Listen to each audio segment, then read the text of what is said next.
Assalamualaikum warahmatullahi wabarakatuh.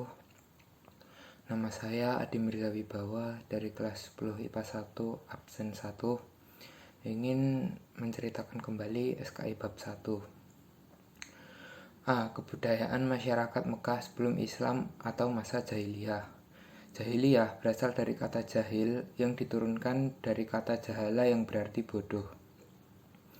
Dibagi menjadi dua periode. Periode pertama merupakan masa yang sangat panjang, tetapi tidak banyak diketahui ihwalnya dan sudah lenyap sebagian masyarakat pendukungnya. Periode kedua berlangsung kira-kira 150 tahun sebelum Islam lahir. Periode inilah yang sekarang kita kenal. Bangsa Arab sebelum Islam merupakan orang-orang yang pandai dan mempunyai wilayah yang sangat luas. Mereka memiliki kebiasaan hidup mengembara tanpa aturan dan hukum, sehingga mereka menjunjung tinggi kebebasan. Dari segi keyakinan, bangsa Arab ada 4. Yang pertama, golongan yang mengingkari Sang Pencipta. Yang kedua, golongan yang mempercayai adanya Tuhan, tapi mengingkari adanya hari akhir. Yang ketiga, golongan penyembah berhala. Yang keempat, golongan lain, yaitu golongan yang mengikuti ajaran Yahudi, Nasrani, dan Sobi'ah. Ada pula penyembah malaikat dan jin. Perkembangan kebudayaan Arab pra-Islam. Yang pertama, bidang keilmuan. Yang kedua, perdagangan. Ketiga, bertani. Keempat, bersyair. Kelima, menghormati tamu. Dan keenam, menepati janji. B. Dakwah Rasulullah. Yang pertama, dakwah sembunyi-sembunyi. Setelah mendapat wahyu Al-Maidah ayat 1-7, Rasulullah memulai dakwah secara sembunyi-sembunyi di rumah Arqam bin Abil Arqam. Dilakukan sekitar 3-4 tahun. Dakwah ini hanya meliputi keluarga dan teman karibnya. Yang kedua, dakwah secara terang-terangan. Dakwah ini dilakukan setelah turun surah Al-Hijr ayat 94. Dakwah ini membuat beberapa tokoh yang disegani masyarakat Arab masuk Islam, sehingga membuat masyarakat kafir Quraisy geram. Aksi yang dilakukan masyarakat Quraisy untuk menghentikan dakwah. Yang pertama, meminta Abu Thalib mencegah dakwah Nabi Muhammad. Yang kedua, membawa pemuda bernama Walid bin Mughirah untuk ditukarkan dengan Nabi Muhammad. Yang ketiga, menawarkan harta, tahta, wanita kepada Nabi Muhammad. Yang keempat, menyiksa orang yang masuk Islam.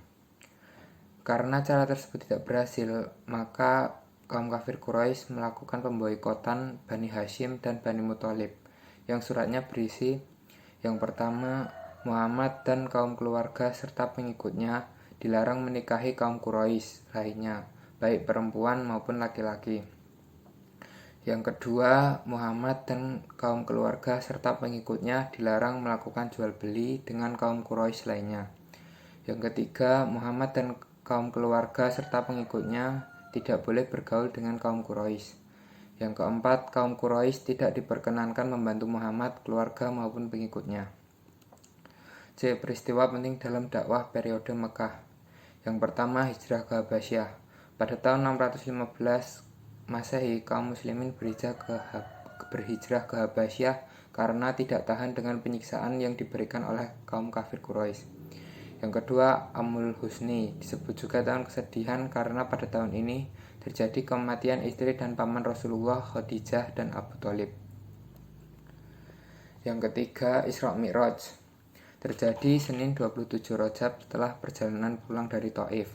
Isra Mi'raj merupakan perjalanan Rasulullah dari Ka'bah menuju Baitul Maqdis, kemudian naik ke Sidratul Muntaha untuk mendapatkan perintah sholat 5 waktu. Yang keempat, hijrah ke Yatsrib. Pada musim haji tahun 621 Masehi, terjadi Bai'at Aqobah pertama yang dilakukan oleh kaum Aus dan Khosraj dari Madinah. Bai'at tersebut berisi sumpah setia kepada Nabi Muhammad. Setelah itu, Nabi Muhammad mengutus Mus'ab bin Umair untuk mengikuti mereka dan mengajarkan Islam kepada mereka. Pada musim haji berikutnya, terjadi Bai'at Aqobah yang kedua, berisi bahwa mereka siap membela Rasulullah. Kemudian Rasulullah hijrah ke Madinah.